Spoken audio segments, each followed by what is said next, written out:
नमस्कार, स्वागत है आप सभी का आर्य न्यूज पर। मैं आपके साथ निकिता कश्यप। बुलेटिन की शुरुआत करते हैं। गुजरात के अहमदाबाद में जगन्नाथ यात्रा की शुरुआत हो चुकी है और जिसमें भक्त भी अब उमड़ कर जा रहे हैं। आपको बताते चले कि श्रद्धालु जो है शामिल होने के लिए बड़ी संख्या में वहां पर पहुंच रहे हैं और इससे पहले अहमदाबाद में जगन्नाथ यात्रा की तैयारियां भी पूरी कर ली गई है। वहीं केंद्रीय गृह मंत्री अमित शाह ने अपने परिवार के साथ रथ यात्रा के अवसर पर मंगला आरती में शामिल होने के लिए जगन्नाथ मंदिर पहुंचे थे। उन्होंने जगन्नाथ रथ यात्रा 2024 से पहले जगन्नाथ मंदिर में मंगला आरती में भाग लिया और इस दौरान उनकी पत्नी सोनल शाह भी मौजूद रही थी। आपको बताते चले कि जगन्नाथ रथ यात्रा की तैयारी पर अहमदाबाद की पुलिस के जेसीपी नीरज बटगुजर ने बताया कि आज भगवान जगन्नाथ की 143वीं रथ यात्रा निकलेगी और इस रथ यात्रा के लिए पुलिस की ओर से पूरा रिहर्सल किया जा चुका है। साथ ही साथ आपको बताते चले कि 15,000 से ज्यादा पुलिसकर्मी तैनात किए गए हैं। सीसीटीवी कैमरास और ड्रोन से पूरे तरीके से सुरक्षा की व्यवस्थाओं पर निगरानी रखी जा रही है। साथ ही साथ आपको बता दें कि श्रद्धालुओं को कोई परेशानी ना हो, इसकी भी व्यवस्था के पूरे पुख्ता इंतजाम किए गए हैं।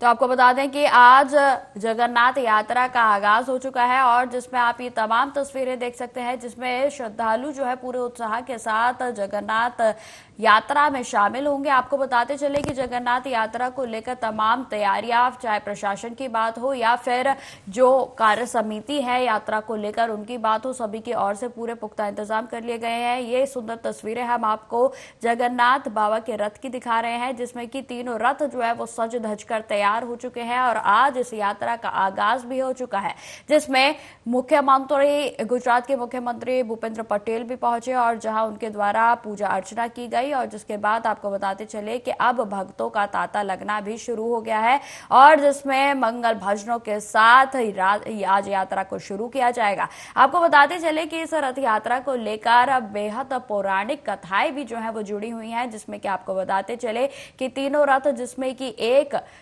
भगवान कृष्ण का होता है और जिसमें दूसरा बलदाऊ जी का, तो वहीं तीसरा उनकी बहन सुभद्रा का होता है और तीनों रथों को लेकर विशेष मान्यता है। वहीं आपको बताते चले कि इस रथ यात्रा में जो भी भक्त शामिल होते हैं उनकी मनोकामना भगवान की ओर से जरूर पूरी की जाती है और इसीलिए एक अहम जो एक कड़ी होती है कि रथ यात्रा में हर कोई इस रथ को खींचने के लिए अपनी भागीदारी देने के लिए अपनी परिस्थिति को जो भी अपनी मन की कामना है उसको पूरा करने के लिए भगवान के शीश चरणों में अपनी प्रेजेंस को दिखाते हैं और जिसमें कि आपको बताते चले इन तीनों रथों को तैयार कर लिया गया है और आज इस रथ यात्रा का आगाज होगा और जिसमें भक्तों की ओर से भी पूरी श्रद्धा भाव के साथ आज रथ यात्रा को खींचा जाएगा।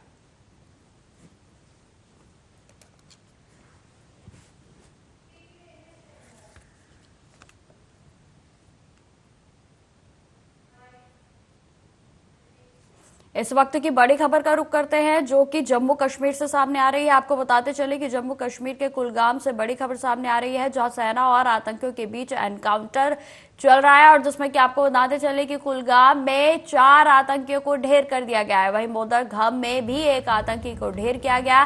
साथ ही साथ आपको बता दें कि इलाके में लगातार सर्च ऑपरेशन जारी है। जम्मू कश्मीर की पुलिस की ओर से दी गई जानकारी के मुताबिक यहां कुलगाम में कल शनिवार से ही सर्च ऑपरेशन चल रहा था और जिसके चलते आपको बताते चले कि 5 आतंकवादियों को ढेर कर दिया गया है। 4 आतंकी कुलगाम में मारे गए हैं जबकि एक आतंकी को मोदरघम में मारा गया है। आपको बताते चले कि सुरक्षा के अधिकारियों के द्वारा दी गई जानकारी के अनुसार जम्मू कश्मीर के कुलगाम में कल शनिवार से ही सर्च ऑपरेशन लगातार घाटी में जारी था और जिसके चलते 4 आतंकवादियों को कुलगाम में ढेर कर दिया गया। एनकाउंटर में भारतीय सेना के 2 जवान भी शहीद हो गए हैं। फिलहाल ऑपरेशन अभी भी जारी है। आपको बताते चले कि एनकाउंटर की अधिक जानकारी की प्रतीक्षा लगातार जो है की जा रही है, क्योंकि आपको बताते चले कि जिस तरीके से मुठभेड़ जारी है तो दोनों तरफ से गोली गोलीबारी जो है वो की जा रही है, और जिसमें कि आपको बताते चले इसमें दुख की बात यह है कि हमने अपने 2 वीर जवानों को खो दिया है।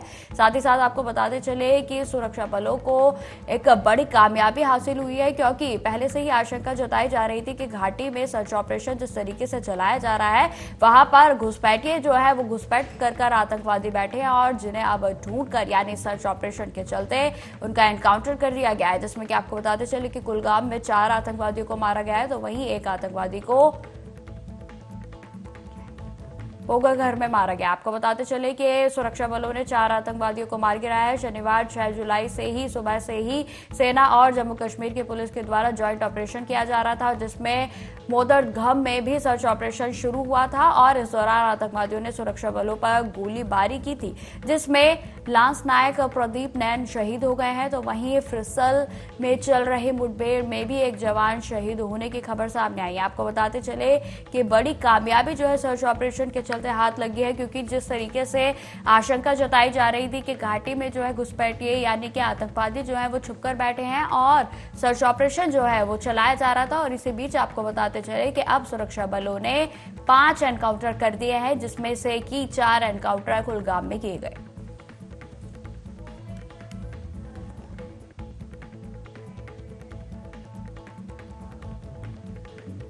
इस खबर पर अधिक जानकारी के साथ जम्मू से संवाददाता अजहर हमारे साथ जुड़ गए हैं। तो अजहर, जिस तरीके से लगातार एनकाउंटर की खबरें अब सामने आने लगी हैं, इसको लेकर क्या कुछ ताजा अपडेट है?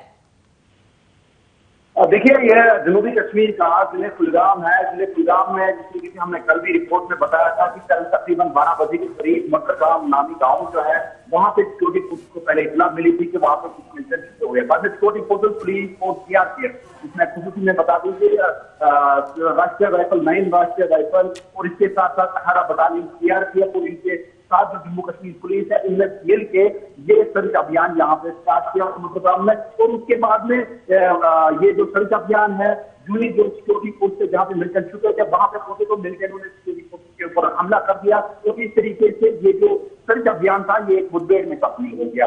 तो कल शाम तक जो इत्तला मिली थी इस इनकाउंटर में मोटरगाम इनकाउंटर में अभी तक 1 मिलिटेंट मारा गया है, और इसके बाद में दूसरा इनकाउंटर जो तकरीबन दिन के रात को ही कल दिन में तकरीबन 1 बजे के करीब जो सिनीगाम फिसल एरिया है वहां पे स्टार्ट हो गया। ये इसी जिले कुलगाम में 2 इनकाउंटर अभी चल रहे हैं। तो दोनों जगहों पे इनकाउंटर स्टार्ट हो गया, जो रात भर जारी रहा। जो अभी तक जो दोनों इनकाउंटरों की तफसील यह है कि इसमें 2 वीर जवान जो है वो शहीद हो गए, और इसके साथ साथ 5 मिलिटेंट को जो है हलाक कर दिया गया है, और 1 जवान अभी भी घायल है। फिलहाल जो कल 12 बजे से लगातार दोनों जगहों पे जो इनकाउंटर अभी भी जारी है और सर्च अभियान जारी है, क्योंकि ये जो इलाका है दोनों जगह, चाहे हम सिनीगाम इलाके की बात करें या इस मोटरगाम इलाके की बात करें, दोनों जो इलाके हैं काफी गुंजान इलाके हैं, आबादी वाले इलाके हैं। जिस तरीके से हमने कल भी बताया कि सिक्योरिटी फोर्स को पहले ये रहता है कि इस आबादी वाले इलाके में कोई सिविल डेमेज ना हो, कोई आम शहरी जो है वो ना उसको नुकसान ना पहुंचे, सबसे पहले वो रहता है। और दूसरा जो कल रात का समय था, लाइट नहीं थी, लेकिन सिक्योरिटी फोर्सेस के जो जदीद आलात है, चाहे ड्रोन का सहायता ले रहे हैं या लाइट का सहायता ले रहे हैं, लगातार इन दोनों इलाकों को सील करके रखा है। और मजीद सिक्योरिटी फोर्स का मानना है कि इन दोनों इलाकों में मजीद जो है मिलिटेंट छुपे हुए हैं। तो इस तरीके से इस वक्त हम मेन रोड पे हैं। कुलगाम जो अहरबल जो मेन रोड है इसको भी पूरी तरीके से सील करके रखा है, और यहाँ पे भी किसी भी व्यक्ति को जाने की इजाजत नहीं दी जा रही है, किसी भी गाड़ी को यहाँ से जाने की इजाजत नहीं दी जा रही है। फिलहाल यहाँ पे दोनों जगहों पे जिस तरीके से ज्यादा अपडेट है वो यही है कि इस इनकाउंटर में 2 जो वीर जवान है वो शहीद हो गए हैं, और इसके साथ साथ 5 मिलिटेंट को हलाक कर दिया गया है।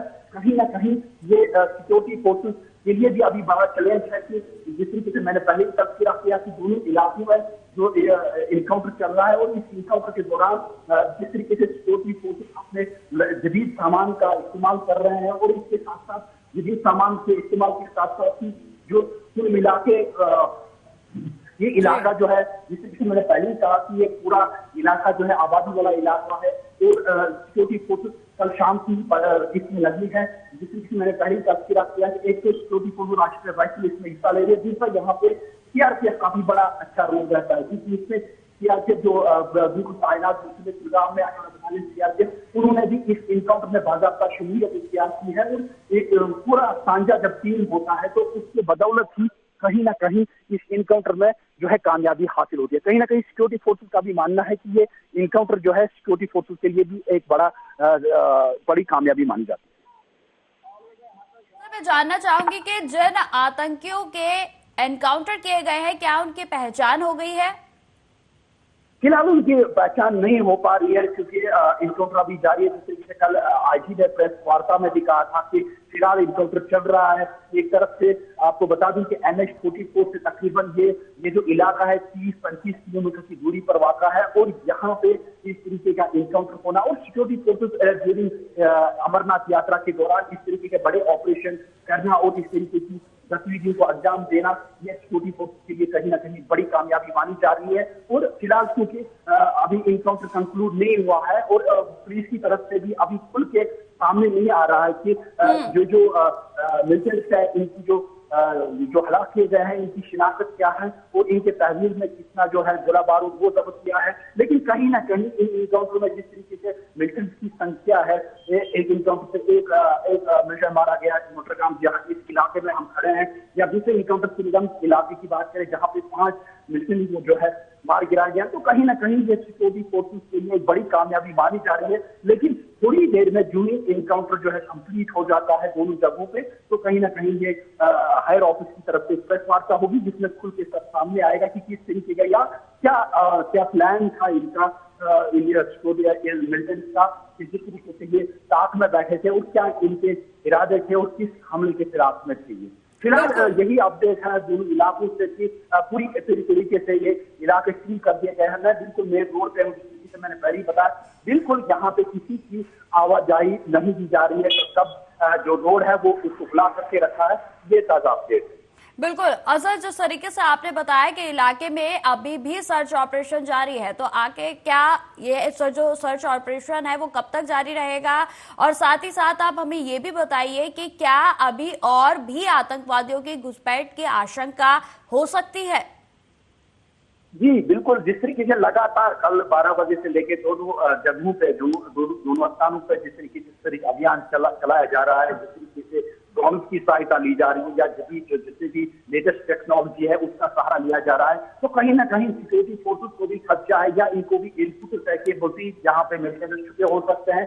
क्योंकि मैंने पहले ही जो तस्करा किया कि ये सीवन वाला इलाका है, आबादी वाला इलाका है, तो कहीं ना कहीं यहाँ पे ऑपरेशन हैंडल करने में कहीं ना कहीं दिक्कत आती है। वो दिक्कत इस लिहाज से कि सिक्योरिटी फोर्स को जो सबसे पहले तरजीह होती है कोई आम शहरी या कोई बेगुना इसमें उसको कोई नुकसान ना पहुंचे, सबसे पहले वो महत्वपूर्ण रहता है इन इनकाउंटर में। बाद में जो मिलिटेंट है उनको न्यूट्रलाइज किया जाता है। भले ही इसमें अभी दूसरे दिन में अपील हो गया है इनकाउंटर, लेकिन हमने देखा कि माफी में जितने भी इनकाउंटर हुए थे उसमें काफी तक जो गुजरान वाले इलाके हैं 2 दिन 3 दिन तक इनकाउंटर चले, क्योंकि सिक्योरिटी फोर्सेस को सबसे पहले जो सिविल डैमेज ना हो तो वो रहता है। तो उसको मद्देनजर रखते हुए इन ऑपरेशन में टाइम लगता है या लग सकता है। अभी कुछ कहना कबल वक्त होगा या ये कहना कि अभी इनकाउंटर 1 घंटे में खत्म होगा, 2 घंटे में खत्म होगा, ये अभी कहना कबल वक्त होगा। लेकिन इतना तय है कि जब तक सिक्योरिटी फोर्सेस को कंप्लीट जो है इस इलाके को न्यूट्रलाइज ना करे या मिलिटेंट जो मिलिटेंट है उनको कहकर किल्ला तक न पहुंचे, तब तक सिक्योरिटी फोर्सेस ये इस तरह का अभियान जो है खत्म करने का नाम नहीं ले। ठीक है अजहर, मेरा आखिरी सवाल आपसे, जिस तरीके से जो कुलगाम में अब एनकाउंटर इस समय चल रहे हैं, तो वहीं पहलगाम में जो है अमरनाथ यात्रा चल रही है, तो सुरक्षा बलों की ओर से क्या और भी मुस्तैदी को बढ़ा दिया गया है? इसको लेकर क्या कुछ अपडेट है? देखिए ऑलरेडी जो सिक्योरिटी फोर्सेस जो है ऑलरेडी उन्होंने हाई लेवल जो यात्रा से होने से पहले जो मीटिंग ली थी, तो उसमें पहले ही तय किया गया था 3 लेयर जो है सिक्योरिटी रखी गई है, जिसमें ड्रोन्स या लेटेस्ट टेक्नोलॉजी जिसकी मैं अभी बात कर रहा था उनकी सहायता ले रही है। ड्रोन्स के थ्रू और हर एक व्यक्ति पे नजर रखी जा रही है, बिल्कुल चाहे हम जम्मू से लेके पूरी घाटी तक या बाबा जहाँ बाबा बर्फानी जो है वहां तक दर्शन करने के लिए जितने भी यात्री जाते हैं, तो वहां की पूरी सिक्योरिटी जो है मुस्तैदी के साथ अंजाम दी जा रही है। और कहीं ना कहीं सिक्योरिटी फोर्सेस जो है सक्षम है इन चीजों को अंजाम देने में। हमने देखा कि इससे पहले जो कश्मीर में एक बड़ा समारोह हुआ था G20 एक बड़ा चैलेंज था सिक्योरिटी फोर्सेस के। अमरनाथ यात्रा तो होते रहते हैं हर साल, लेकिन G20 एक बड़ा सिक्योरिटी फोर्सेस के लिए बड़ा चैलेंज था। वो धमकी भी मिल रही थी ईमेल के थ्रू, लेकिन उसको पूरा ऐसा तरीके से कोई दिक्कत ना हुई और इस तरीके से G20 भी पूरी ऐसा तरीके से अंजाम दिया गया।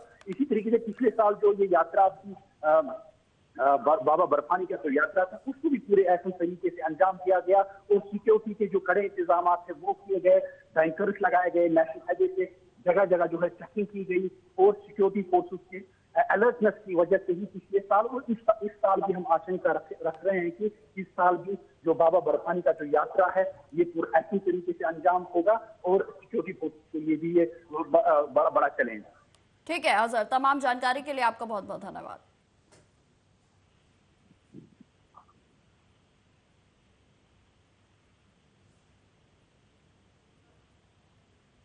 तो जिस तरीके से आपको बताते चले कि भारतीय सेना के द्वारा लगातार इलाके में सर्च ऑपरेशन जारी है, वहीं आपको बताते चले कि सुरक्षा बलों को बड़ी कामयाबी हासिल हुई है, जिसमें 5 एनकाउंटर भारतीय सेना की ओर से किए गए हैं। लेकिन इसमें दुखद बात यह है कि हमने अपने 2 वीर जवानों को भी खो दिया है। तो फिलहाल खबरों में आगे बढ़ते हैं। गुजरात के सूरत शहर के पाल इलाके में बीते शनिवार दोपहर एक 6 मंजिला आवासीय इमारत गिर गई। वहीं आपको बताते चले कि इस हादसे में अब तक 7 लोगों के मौत की खबर सामने आई है और कम से कम 3 से 4 लोग मलबे में फंसे होने की आशंका जताई जा रही है। आपको बताते चले कि मामले पर सूरत के पुलिस आयुक्त अनुपम गहलोत का कहना है कि एसडीआरएफ और एनडीआरएफ की टीम के द्वारा लगातार बचाव अभियान जारी है।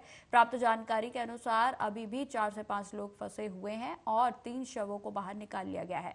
एक व्यक्ति घायल है और उसे बचा लिया गया है। साथ ही साथ आपको बताते चले कि मामले पर सूरत पुलिस कमिश्नर अनुपम सिंह गहलोत की भी प्रतिक्रिया सामने आई है, जिस पर उन्होंने बयान देते हुए कहा कि यहां 5 फ्लैट में लोग रह रहे थे। 6 से 7 लोगों के अंदर फंसे होने की संभावना जताई गई थी और जिसमें से 3 शवों को बरामद कर लिया गया है। एक महिला घायल मिली थी और जिसकी स्थिति अभी भी स्थिर बनी हुई है। वहीं डीसीपी राजेश परमार ने जानकारी देते हुए बताया कि एक महिला को बचा लिया गया है और अभी तक 7 शव बरामद किए गए हैं। शवों को पोस्टमार्टम के लिए भी भेज दिया गया। आपको बताते चले कि मलबा हटाने का कार्य लगातार क्षेत्र में जारी है। ये 12 घंटे से जो रेस्क्यू ऑपरेशन चल रहा है उसमें एक औरत को बचा लिया गया है और 7 डेड बॉडीज हमें मिली है अभी तक कंफर्म किए थे और उनको पोस्टमार्टम के लिए हॉस्पिटल भेज दिया है। अभी वो तो पूरा पक्का नहीं कह सकते कि कितना, लेकिन अभी ये मलबा हटाने का काम चालू रहेगा। नहीं, वो हम एनडीआरएफ से बात कर रहे हैं, हम उसका इनकार भी नहीं करते और स्वीकार भी नहीं करते, लेकिन अभी देख रहे हैं।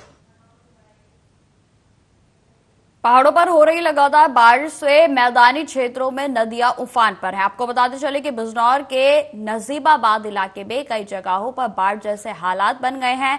थाना नजीबाबाद क्षेत्र के ग्राम अलीपुरा में मालन नदी का बहाव जो है वो लगातार जलस्तर बढ़ता जा रहा है। वहीं आपको बताते चले कि जल जो स्तर है वो इतना बढ़ गया है कि पानी ग्राम वासियों के घरों में जा घुसा। आपको बताते चले कि पुलिस के द्वारा सभी लोगों का सकुशल रेस्क्यू किया गया और जिसमें पुलिस ने लोगों को सुरक्षित स्थान पर पहुंचाया।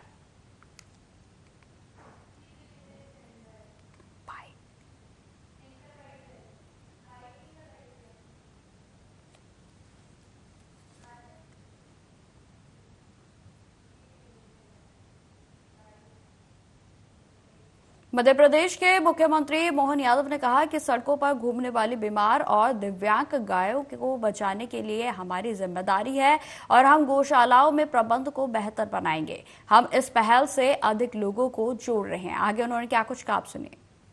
विकलांग, दिव्यांग, ऐसी गौमाता जो सड़क पे घूमती है, प्रत्येक गौमाता को बचाना हम सबका दायित्व है। इसी नाते से सरकार ने प्रबंधन किया है कि गौशालाओं में प्रबंधन बेहतर करते हुए गौशालाओं से संतों को जोड़ेंगे, समाज को जोड़ेंगे और लगातार गौमाता जो सड़क पे आवारा घूमती है, खास करके ऐसी गौमाता जिससे दूध की संभावना कम है, उनका जीवन बचाने के लिए सरकार ने व्यवस्था जुटाई है और सबको गौ सेवा प्रबंधन से जोड़ रहे हैं। मुझे इस बात का संतोष है। उज्जैन, इंदौर, भोपाल, ग्वालियर सभी महानगरों में ये बड़ी बड़ी गौशाला नगर निगम के माध्यम से संचालित करा रहे हैं। वहीं समान रूप से घर में लोग गौ पाले, इसलिए गौवंश के लिए दूध उत्पादन पे भी बोनस प्रारंभ करने वाली हमारी सरकार। कुल मिलाकर के लोगों की आमदनी बढ़े और गौ माता में 33 करोड़ देवी देवता का वास होता है। स्वाभाविक रूप से बरसात काल में ज़्यादा कठिनाई होती है, जब मक्खी मच्छर गीले के कारण सड़कें पे गाय आ जाती है। ऐसे में उनका इस सीजन में बचाना बहुत ज़्यादा जरूरी है। इसमें गौ माताओं के माध्यम से एक्सीडेंट होता है, कई बार जनहानि भी होती है, उससे भी बचा जा सकता है और गौ माता को बचाना जरूरी है। मेरी अपनी ओर से अच्छे प्रयास को बधाई। तो फिलहाल इस बुलेटिन में इतना ही। देश दुनिया की तमाम खबरों की जानकारी के लिए बने रहें हमारे साथ। नमस्कार।